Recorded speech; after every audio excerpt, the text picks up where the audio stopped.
Hey guys, welcome back to the channel. Once again, having troubles with this one camera about my audio, so I'm going to try to get me a microphone so I can do a little better when I do shoot these videos. But what I just pointed at is the block heater on a 12 valve 1997 Dodge 3500. This thing, even when you plug it up, don't seem like it's doing anything.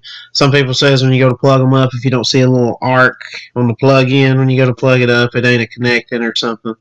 But basically, the wire was gray. There was some seepage around that seal, so on the block heater itself, where it goes into the block, and it's like a expansion plug, whatever it's called. It's got a little T-bar behind it, and I'll show you here in a little bit what it looks like. But what I decided to do is I got on Amazon, I ordered a new one with the plug and the wire kit, the plug-in kit or cord kit, I guess you call it.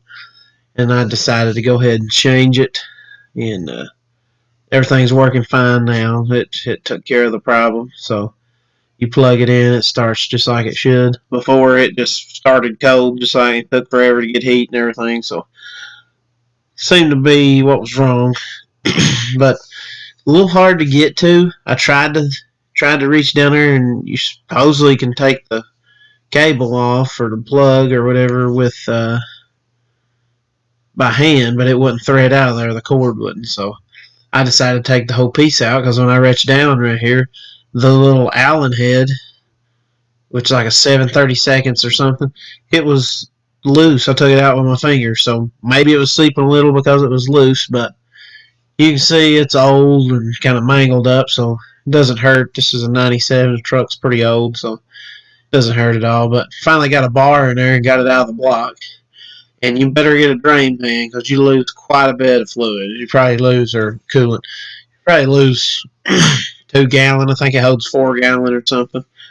So to get you something under it, or be prepared. You can see a lot pouring out of it when I reach down there. And it tells you in the instructions how to install it. So I kind of read the instructions, and it helped me on removing it. It said turn it to like a 5 o'clock position or something. So I just kind of twisted to the right a little bit, and it just seemed to start coming out. So it came out pretty easy. And there you can see a lot of the antifreeze coming out. So I always read the instructions, kind of before I start anything, make sure I'm not missing something, or I look at the parts and make sure they're all there. So this wasn't a too awful bad job. It didn't take that long. Probably took 35-40 minutes, just because of having to find my Allen wrench and kind of trying to get the camera set in there correctly. But well worth it if you live in colder climates. It gets below freezing much. I live in southeast Kentucky, so it's not horrible, but we have some mornings it's 20 degrees. And when you're headed to work, and it's just easier on the truck, you're headed to work, gets a little. Those Dodges are hard to get warm. You can drive 30 minutes and still the heat ain't as good as some vehicles. So, but right here, I take a little bit of emery cloth, and I reach in there and just clean it up. Had a little bit of, just kind of wouldn't rust or nothing. It was just a little bit of build up, And there was coolant draining out, so I just kind of slightly run my finger around it, cleaned that seal surface up. I didn't want to get crap into the block or anything, but wasn't really much of a choice on there. So I just took a little piece of emery cloth and ran around it, and cleaned it up, or scuff pads, what that is. And I cleaned it up a little bit, then I wiped it with a paper towel.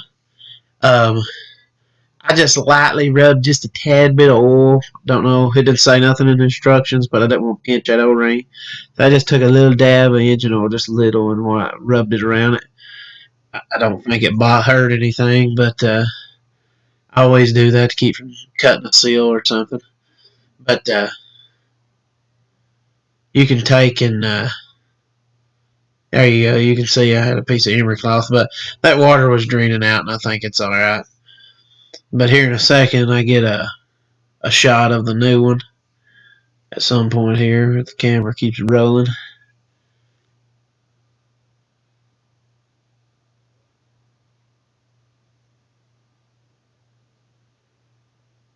Taking my sweet time on this, I guess.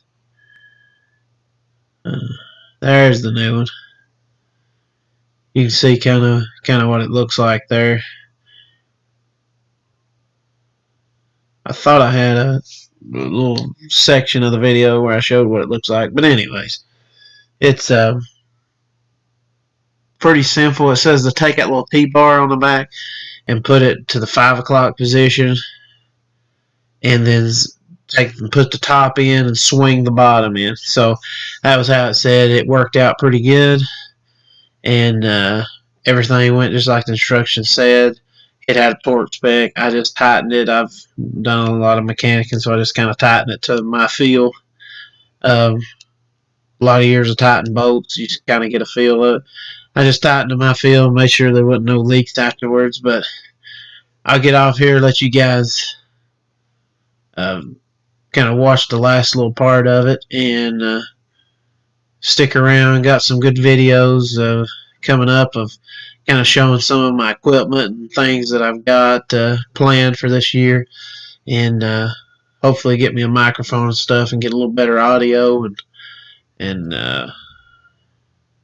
get you guys some good videos coming. I appreciate you, and don't forget to like and subscribe. Thank you.